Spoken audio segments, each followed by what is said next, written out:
Assalamualaikum warahmatullahi wabarakatuh. Salam dan bahagia Bapak Ibu guru hebat, calon guru penggerak angkatan 7. Pada kesempatan kali ini saya akan memaparkan tugas 1.3.a.8 koneksi antar materi modul 1.3 visi guru penggerak. Saya, Alifa Oktaviani, calon guru penggerak angkatan 7 dari SDN 3 Paciran, Kabupaten Lamongan. Tujuan pembelajaran khusus, calon guru penggerak dapat mengaitkan materi-materi yang telah dipelajari dan materi lain yang relevan ke dalam rencana manajemen perubahan yang menerapkan paradigma dan model inquiry apresiatif. Keterkaitan filosofi pendidikan Ki Hajar Dewantara, nilai dan peran guru penggerak, serta visi guru penggerak, yaitu mewujudkan profil pelajar Pancasila yang beriman, bertakwa pada Tuhan Yang Maha Esa, dan berakhlak mulia, berkebinekaan global, bergotong royong, kreatif, bernalar kritis, dan mandiri. Pada modul 1.1 Filosofi Pemikiran Ki Hajar Dewantara dijelaskan bahwa pembelajaran berarti menuntun anak sesuai dengan kodrat alam dan kodrat zaman. Pendidik haruslah menerapkan Ingarso Suntulodo, Ingatio Mangkarso, Tuturi Handayani secara seimbang. Pendidikan haruslah menganut asas trikon, yaitu kontinuitas. Pendidikan haruslah berakar pada budaya bangsa yang berkesinambungan. Konvergen.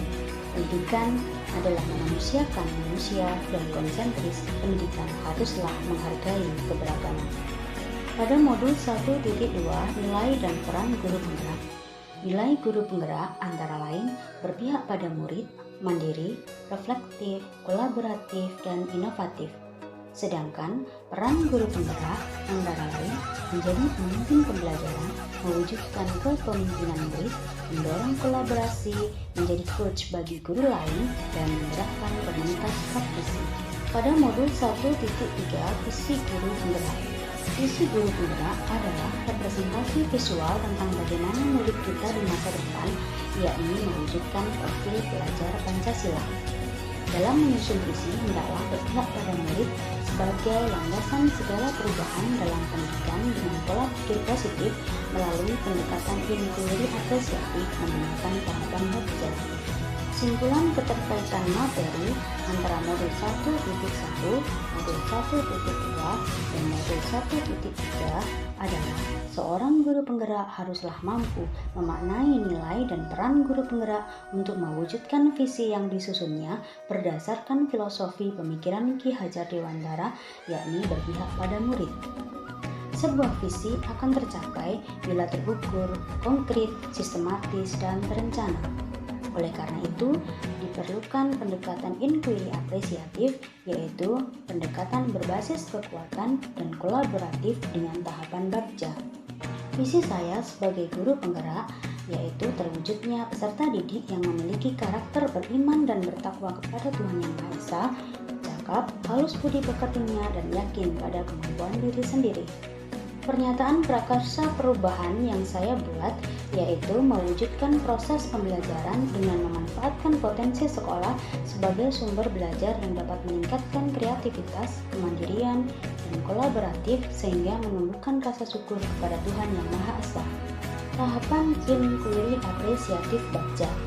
Terdapat 5 tahapan Bagja, yaitu buat pertanyaan, ambil pelajaran, gali impian, jabarkan rencana, dan atur eksekusi. Tahapan Bagja yang sudah saya buat yaitu yang pertama, buat pertanyaan. Pertanyaan yang muncul adalah apa yang harus saya lakukan agar dapat memanfaatkan potensi sekolah sebagai sumber belajar pada pembelajaran di kelas. Tindakan atau penyelidikan yaitu melakukan observasi, survei lingkungan sekolah, dan wawancara dengan siswa, rekan sejawat, kepala sekolah, dan orang tua siswa. Bagaimana cara memanfaatkan potensi sekolah sebagai sumber dalam proses pembelajaran di kelas?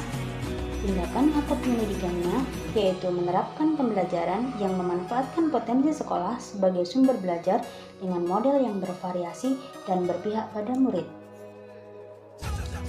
Tahap yang kedua yaitu ambil pelajaran.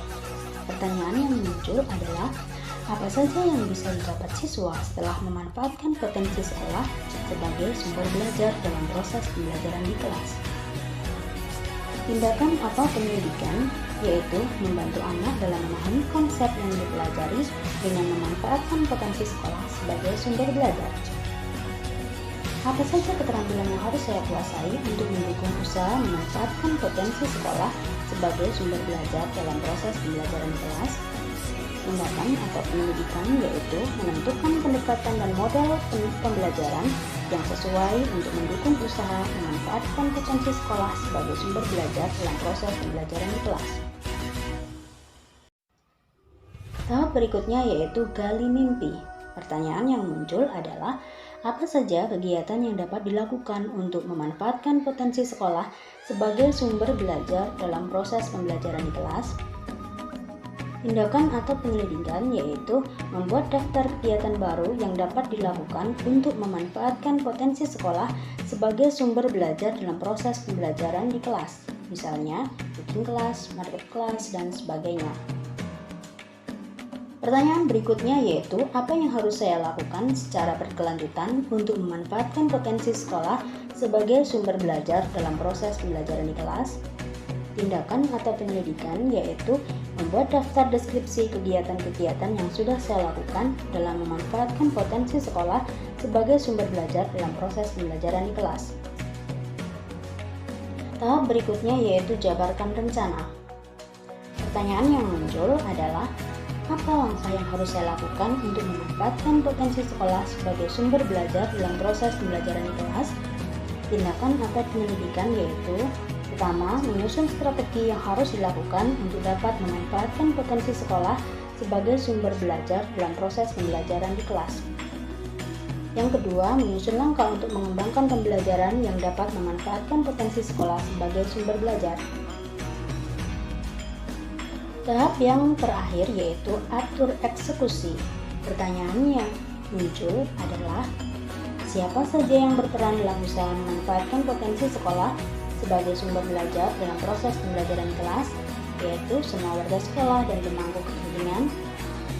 Pertanyaan kedua, kapan dimulainya rencana pelaksanaan pembelajaran yang memanfaatkan potensi sekolah sebagai sumber belajar?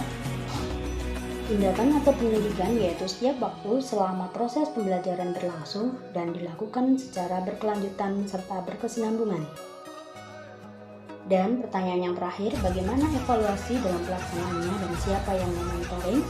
Tindakan atau penyelidikannya yaitu evaluasinya dilakukan melalui catatan refleksi setiap hari yang dilakukan tim fasilitasi dan dimonitoring kepala sekolah. Demikian tadi paparan singkat saya tentang koneksi antar materi modul 1.1, modul 1.2, dan modul 1.3. Terima kasih. Saya akhiri. Wassalamualaikum warahmatullahi wabarakatuh.